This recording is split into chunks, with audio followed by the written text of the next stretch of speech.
নমস্কাৰ চাবলৈ আৰম্ভ কৰিছে আছামিজ ট্ৰেণ্ডিং আজি 6 জুলাই আৰু আজিৰ দিনটোৰ কেইবাটাও গুৰুত্বপূৰ্ণ খবৰ লৈ আহিছোঁ আৰু এনেধৰণৰ খবৰসমূহ নিতৌ চাবলৈ চেনেলটো ছাবস্ক্ৰাইব কৰি ভিডিঅ'টোত এটা লাইক কৰি দিবলৈ আজিৰ দিনটোৰ প্ৰথমটো ব্ৰেকিং নিউজ এনডিএ চৰকাৰৰ কিং মেকাৰ চন্দ্ৰবাবুৱে সলাব নেকি সমীকৰণ কংগ্ৰেছ নেতৃত্বাধীন ৰাজ্যত চন্দ্ৰবাবুক জনোৱা হ'ল উষ্ম আদৰণি বিশাল ৰেলীৰে কংগ্ৰেছ শাসিত তেলেংগানাত চন্দ্ৰবাবুৰ উপস্থিতি কংগ্ৰেছ মুখ্যমন্ত্ৰী ৰেৱন্ত ৰেড্ডিৰ পৰা বিচাৰিলে সহায় কেইবাটাও বিষয় লৈ উচ্চস্তৰীয় বৈঠকত বহিব ৰেৱন্ত ৰেড্ডিৰ সৈতে বিজেপিৰ চৰকাৰ গঠনত কিং মেকাৰ হোৱা চন্দ্ৰবাবুৰ বৈঠকক লৈ এতিয়া ব্যাপক চৰ্চা তেলেংগানাতেই সমীকৰণ সলনি কৰিব নেকি চন্দ্ৰবাবু নাইডুৱে ৰাজ্যখনত বসবাস কৰা তেলেগুভাষী লোকৰ মৰ্যাদাক লৈ কেইবাটাও দাবী চন্দ্ৰবাবুৰ ৰেৱন্ত ৰেড্ডিৰ পৰা পত্ৰ লিখি বৈঠকৰ অনুমতি বিচাৰিছিল চন্দ্ৰবাবু নাইডুৱে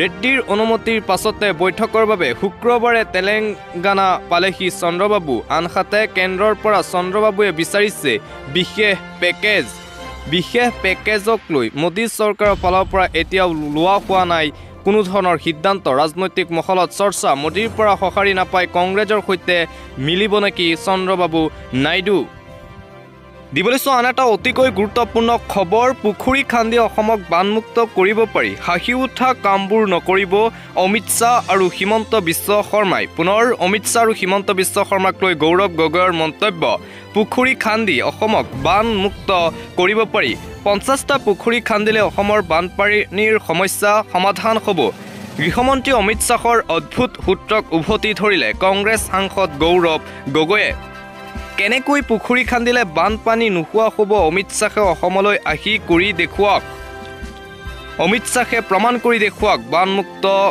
কৰাটো হাঁহি উঠা কামবোৰ নকৰিব অমিত শ্বাহ আৰু হিমন্ত বিশ্ব শৰ্মাই গৃহমন্ত্ৰী অমিত শ্বাহক এনে যুক্তিহীন পৰামৰ্শ কেৱল মুখ্যমন্ত্ৰী হিমন্ত বিশ্ব শৰ্মাইহে দিব পাৰে গৌৰৱ গগৈৰ ভাষ্য মুখ্যমন্ত্ৰী হিমন্ত বিশ্ব শৰ্মাৰ পৰা পৰামৰ্শ পাইহে গৃহমন্ত্ৰী অমিত শ্বাহে অদ্ভুত সূত্ৰ উলিয়াইছে অমিত শ্বাহ আৰু মুখ্যমন্ত্ৰীক তীব্ৰ সমালোচনা কংগ্ৰেছৰ যোৰহাটৰ সাংসদ গৌৰৱ গগৈৰ দিবলৈ আন এটা ব্ৰেকিং নিউজ ব্ৰহ্মপুত্ৰত আবদ্ধ জয়ন্ত মল্ল বৰুৱাই বান পৰিস্থিতিৰ বুজ ল'বলৈ গৈছিল আৰু তাৰ পিছতে আবদ্ধ হৈ পৰিছে ব্ৰহ্মপুত্ৰত আবদ্ধ জয়ন্ত মল্ল বৰুৱা ব্ৰহ্মপুত্ৰৰ বুকুত আবদ্ধ মন্ত্ৰী জয়ন্ত মল্ল বৰুৱা বান পৰিস্থিতিৰ বুজ ল'বলৈ গৈ লুইতত আবদ্ধ মন্ত্ৰীগৰাকী বান পৰ্যবেক্ষণৰ পিছত নাৱত আবদ্ধ মন্ত্ৰী জয়ন্ত মল্ল বৰুৱা মাজুলীৰ কাছিকটালৈ গৈছিল মন্ত্ৰী জয়ন্ত মল্ল বৰুৱা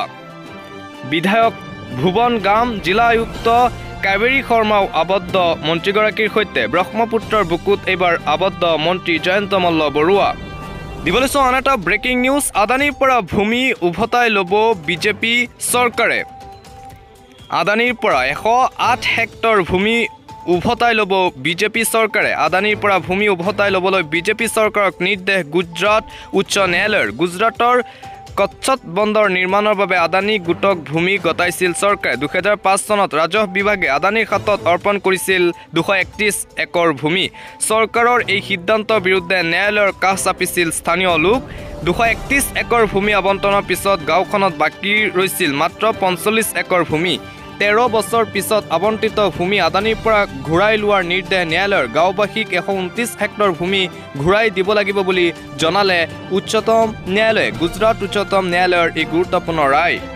পৰৱৰ্তী খবৰ কৰ্তব্যত গাফিলতি 4907 গৰাকী শিক্ষকৰ দৰমহা বন্ধৰ নিৰ্দেশনা কৰ্তব্যত গাফিলতি কৰা শিক্ষকৰ বিৰুদ্ধে একশ্যন আৰম্ভ হিমন্ত বিশ্ব শৰ্মাৰ চৰকাৰৰ 4907 গৰাকী শিক্ষকৰ দৰমহা বন্ধ ৰখাৰ নিৰ্দেশ বিদ্যালয় শিক্ষা বিভাগৰ বিদ্যালয়ত উপস্থিত নথকাৰ বাবে দৰমহা বন্ধ ৰখাৰ নিৰ্দেশ শিক্ষা সেতু এপত এটেণ্ডেন্স নাছিল এইসকল শিক্ষকৰ ইয়াৰ পিছতে কঠোৰ সিদ্ধান্ত গ্ৰহণ কৰিলে ৰাজ্য চৰকাৰে অনুপস্থিতিৰ উপযুক্ত কাৰণ দেখুৱাব নোৱাৰা পৰ্যন্ত বন্ধ ৰখা হ'ব দৰমহা এইবাৰ শিক্ষকসকলৰ বিৰুদ্ধে একশ্যন আৰম্ভ কৰিছে হিমন্ত বিশ্ব শৰ্মাৰ চৰকাৰে ৰাজ্যৰ শিক্ষা বিভাগে শিক্ষকসকলৰ বিৰুদ্ধে এই একশ্যন আৰম্ভ কৰিছে যিসকল শিক্ষকে শিক্ষা সেতু এপছত এটেণ্ডেন্স দিয়া নাছিল সেইসকল শিক্ষকৰ দৰমুখা বন্ধ ৰখাৰ নিৰ্দেশ দিছে ৰাজ্যৰ শিক্ষা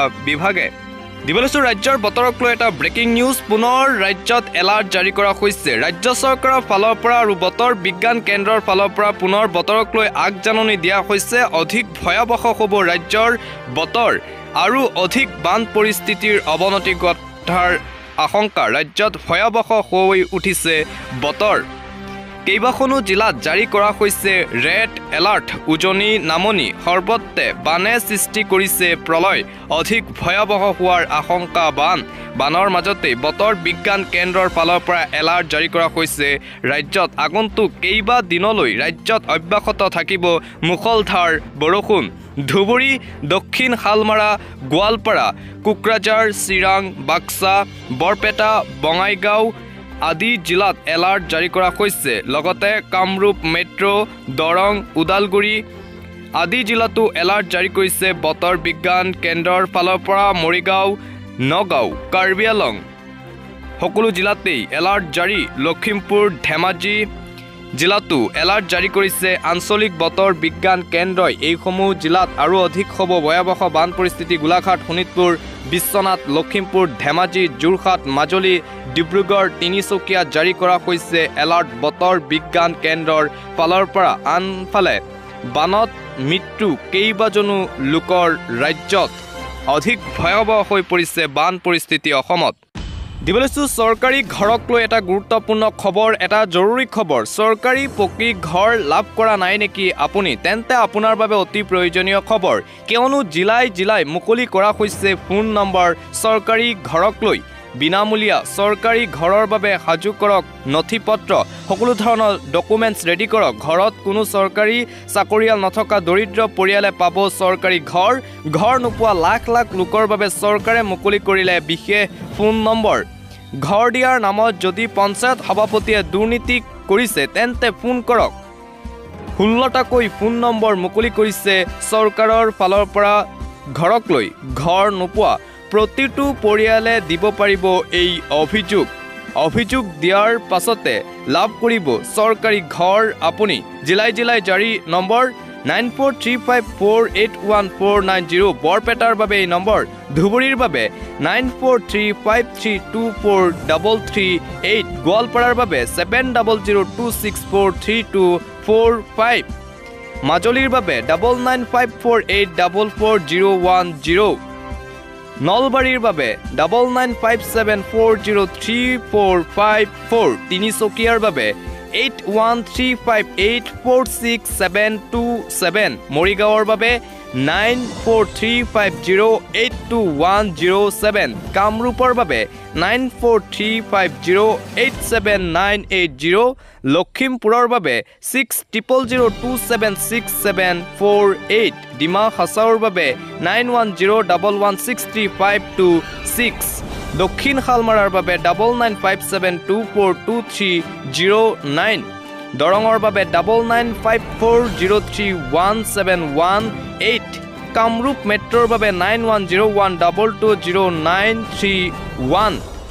বাক্সাৰ বাবে 9365266189। চিৰাঙৰ বাবে 6002029730। শোণিতপুৰৰ বাবে 9854012157। পঞ্চায়ত আৰু গ্ৰামোন্নয়ন বিভাগৰ ফালৰ পৰা মুকলি কৰা হৈছে এইকেইটা নম্বৰ। আৰু আপোনাৰ লগত যদি কিবা দুৰ্নীতি কৰিব খোজে তেন্তে এইকেইটা নম্বৰত অভিযোগ দিয়ক আৰু লগে লগে আপুনি পাব চৰকাৰী ঘৰ।